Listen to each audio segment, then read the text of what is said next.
За юу байна да манайхаа. Өнөөдрийн бичлэгээр хараагүй шидэднийхаа part 3-ыг хийнэ. За тэгээд лайк болон сабаа дарвал би илүү хурдан илүү урт бичлэг хийх болохоор лайк болон сабаа дараарай. За тэгээд олон юм ярилгүй бичлэгэндээ орцгоо.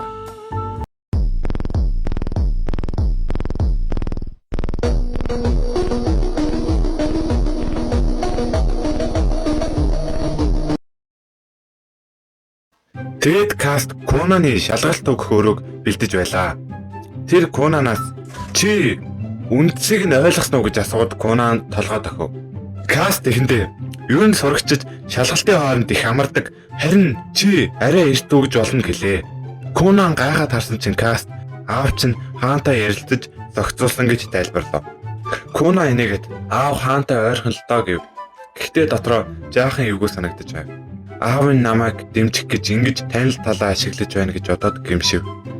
Тэ каст руу хараад уучлаарай. Би сургуулийг төгшөөж байна гэлээ. Гэхдээ каст огт сонсоогүй юм шиг байв. Гэтэл Конан зогссонгүй энэ ядгууртнуудын ертөнц их замбраагүй байна шүү гэж ярилцаар байлаа. Каст яриаг нь таслах гэж дургүйхэн шалгалтын цаасыг өглөө. Гэтэл Конан харахчгүй аавыгаа муулсаар эцэст нь каст уурлаад намайг энэ дээдсийн асуудалд бүү утга гэж гуйлаа. Хэсэг хугацааны дараа каст ганцаараа Конаны шалгалтын утсыг шалгаж сууна. Ийм их ярьсан хүн муу бичиж байгаа даа гэж боджээ. Гэтэл уншаад нүдэн томорлоо. Яагаад вэ гэвэл Конан зүгээр л сайн биш, бүр төгс хийсэн байв. Нөгөө талд Конан Мирикатай хамт хоол идэхээр явж байлаа. Гэтэл ханхүү Лайл болон дагалдсан сухны өснүүд нь замыг нь хаав. Лайл дүүрүүгээ харахад Мирика хувцас оролдож их сандарсан байлаа. Конан гайхаад урагш алхтал ханхүүтэй нүүр туллаа. Тэр үед Иксё холоос ирээд дүүг нь ядууртан хүн дээрлэж байгааг хараад зог тусав. Лайл шууд Конаныг шоолоод чи ийм байж Мирикатай сүү тавьсан юм уу гэж дарамжллаа. Мирика дотроо их ууртай байсан боловч ахта юу ч хэлж чадсангүй. Конан түүний дургу байгааг анзаараад энэ хүнийг сургамжлах хэрэгтэй байна гэж бодоод яг тэр үед Иксё орж ирээд болцоо тайвшир гэж хэлв. Гэтэл Лайл чи замаас хоолт гэж уурлав. Иксё яахаа мэдэхгүй зогсож байлаа. Тэр хооронд Конан нууцаар ичид хэрэглэж агаар дах ус ойролцоо байгаа уух юмсны усыг татаж Лайлын өмд рүү хийчихв. Тэгэд Конан хөөе хаанхөө наад өмд чинь нойтон байна уу нэг шалгаал үзэрэй гэж хэллээ. Хүмүүс бүгд чимээгүй болов. Дараа нь гайхсан дуугарч хэллээ. Лайл сандарч би тэгээгүй гэж хэлсэн ч аль хэдийн оройтсан байв. Дүүр нь улаагаад гүүгээ зогтоо авчихлаа. Иксё Конан руу харж чи үүнийг хийсэн үү гэж асуув. Конан мөрөө авчаад за ста мэдгүй дээ гэж дүр үзүүлв. Тэгэд бүгд тайвширч гуруулаа сууж хоол идэхээр болов. Конан идэж байхдаа тэр муухай хүн хэн юм бол гэж асуув. Мирика аяархан хэллээ. Тэр бол манай ах Лайл. Конан дотроо яагаад ах нь өөрийнхөө төрсөн дүүтэй ингэж муухай харьцаж байгаа юм бол гэж бодоод Мирикаг өрөвдөв. Тэгэд Иксёд баярлаа хаа гэж хэллээ. Иксё инээмсэглсэн мэт дүр үзүүлсэн ч дотроо яана Конан сая хааны гэр бүлийн хүнийг бүх хүний өмнө эвгүй байдалд орууллаа гэж айж байлаа. Мирика зүгээр дээ битгий санаацав гэж тайвшруулахыг оролцсон ч Иксё дотроо асуудал заавал гарандаа гэж бодож байв. Тэр үед Лайл нэг коридорт уурлаад алхаж байлаа. Нөгөө талд Конан Мирика Иксё 3 хоолоо идэж байгаад өмнөх явдлын талаар ярьж гэллээ. Бүгд гайхаж байв. Лайл яагаад ингэж шууд нуухчгүй уурлаж ирсэн юм бол? Мирика эхлэж хэллээ.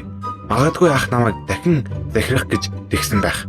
Тэр үргэлжлүүлэхдээ ах бол 6 дахь ханхүү. Харин би 9 дэх гүнж. Тэгэхээр надаас дээгүр байртай. Гэхдээ би Конантай сүү тавьснаас хойш энэ байдал өөрчлөгдсөн. Яагаад вэ гэвэл Конан баатрын онцгой сорвтой бас маш хүчтэй шидтэн болсон. Тиймээс Мирикагийн нэр хүнд огцом өссөн байлаа. Одоо бүр Конан язгууртнуудын ертөнцид орж ирсэн болохоор бид хоёр Лайлаас ч дээгүр байртай бод гэж хэлж болохоор болжээ. Конан толгоогоо маажаад за түр байж байгаа гайс. Зарим хүмүүс миний үсийг яаж юм гоё байдаг, яаж юм гоё болсныг асуудаг, хаан засуулсыг яаж ямар үнээрт асуулдаг гэж асуудаг. Тэр хүмүүс хандаж хэлэхэд бол би энэ үсчин төсөөд асуулдаг Индранил салон гэдэг нэртэй газар. За энд бол та нар бол ер нь ихэнх нь мэддэг газар бах. Ээж аав чинь нарантол зах руу очиод юм авахтаа ч юм уу эсвэл тэр хавьд амьдардаг бол очоод үсээ засалж болно. Яг мангасын амны зүүн гартаа за энд ингээд харуулчих. Очоод үсээ засвал nice шүү дээ. Тий. Хаяа бий ээжж магадгүй. Тий. Ер нь бол та нарын урмыг хугалахгүй л гэж би найдаж байна. За. Тэгэд буцаад бичлэгэндээ орч.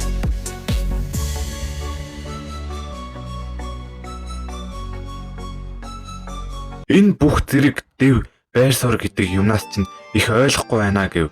Мирика инегээд тэр хамаагүй би чамтай хамт байгаадаа л ад жаргалтай байна гэж хэллээ. Яа энэ батанда зүгээр. За яг гоё юм гоё. Куна инээмсэглээд тэгвэл сайхан байна гэвэ. Гэхдээ дараа би лайл дээр очиод уучлалт гуйчихвал яах юм бол гэж асуув. Яг тэр мөчөд Мирика X2 зэрэг гүйгүйгүй өстө тийм хийж болохгүй гэж хэлв. Цаг өнгөрсөөр Кунаны эцсийн шалгалтын өдөр ирлээ. Явхынхаа өмнө тэр Жэнтэй жоохон бэлтгэлтэв. Дасгал хийхдээ Кунан агаараас ус цуглуулж тэр усаа агаарт хөвж буй бөмбөлөг болгож дараа нь яг алимшиг хэлбэртэй мөс болгож хуурглаа. Жэн гайхаад чи ийм хурдан ингэж сайжирсан байна гэж хэлв. Тэр өдрийн үдээс хойш Кунан академид ирлээ. Удлуу хэдэн сурагч Мирика дээр ирээд Фют залууга танилцуулаач гэв. Кунан ураг шалгаж сайн байна уу? Би Кунан, Мирикагийн сүйт залуу. Бас Иксиогийн дүү гэж өөрийгөө танилцууллаа. Тэр илдэг сайхан харьцаж байсан тул хүмүүс ямар соёлтой залуу вэ гэж бодож эхэллээ. Лайл цонхоор хараад би дараа нь яах вэ гэж бодож байлаа.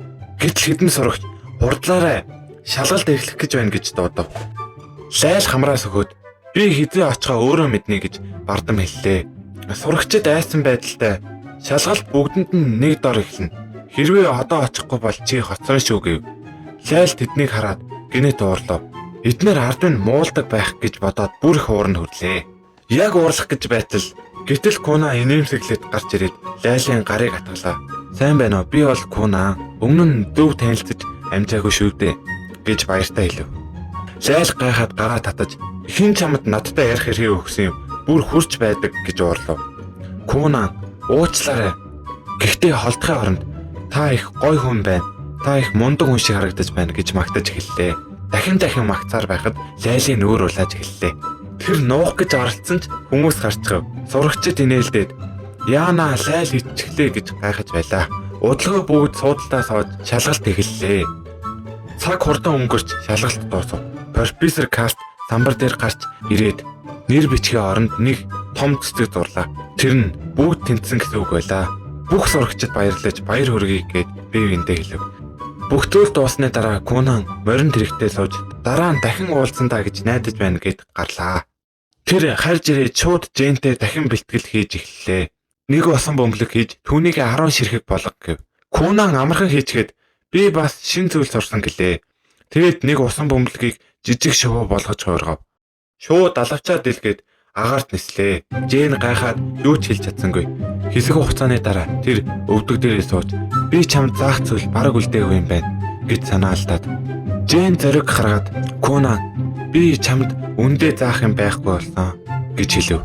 Чи бүх суурь шидийн мэдлэгийг сурчихсан. Одоо харин төвшин ахих хэрэгтэй. Кунан шууд босоод үгүй гэж хэлв. Би мэдэж байсан. Гэхдээ тэр дасгалууд чинь надад үнэхээр их тус олсон. Та байхгүй байсан бол би өдөө зэрэгтэй ингэж сайн байж чадахгүй шүү дээ гэлээ. Дараа нь гинэт та цалин бага болохоор явах гэж байгаа юм уу? Тэгвэл би аавдаа хэлээд танаас цалин 10 дахин нэмүүлчихье гэж хэлв. Жэн толгоос ихсрээд үгүй гэж зөөлнөр хэлв. Би одоо чамд бараг юу ч заахгүй. Миний мэдлэг ингээд дууссан. Эсвэргээрээ би одоо чамд юу ч заахгүй байж ийм их цалин авч чадахгүй гэж хэллээ. Би өөрийгөө багш гэж мэдрэхээ болсон гэж хэллээ. Тэгээд Жэн Куна руу ойртож Кунаны өдрөө хараад би одоо үнэхээр чадахгүй гэж шулуухан хэллээ. Тэгээд эргэж хараад явчихв. Жэн гэлүү алхаж байхдаа Кунан ямар их зүйл хийж чадсан бэ гэж бодож байлаа. Ийм жаахан хүүхэд ингэж чадна гэж би хизээж бодоогүй. Гэтэл гинэт түүний толгой дотор нэг зүйл асуув. Хэрвээ Кунан тийм хүчтэй шийдтэн болох гэж байгаа бол би ч чадна. Би өөрийнхөө шаваас хотрахгүй гэж шийдлээ. Нөгөө талд харьцаар Рика Кунанд хэлв.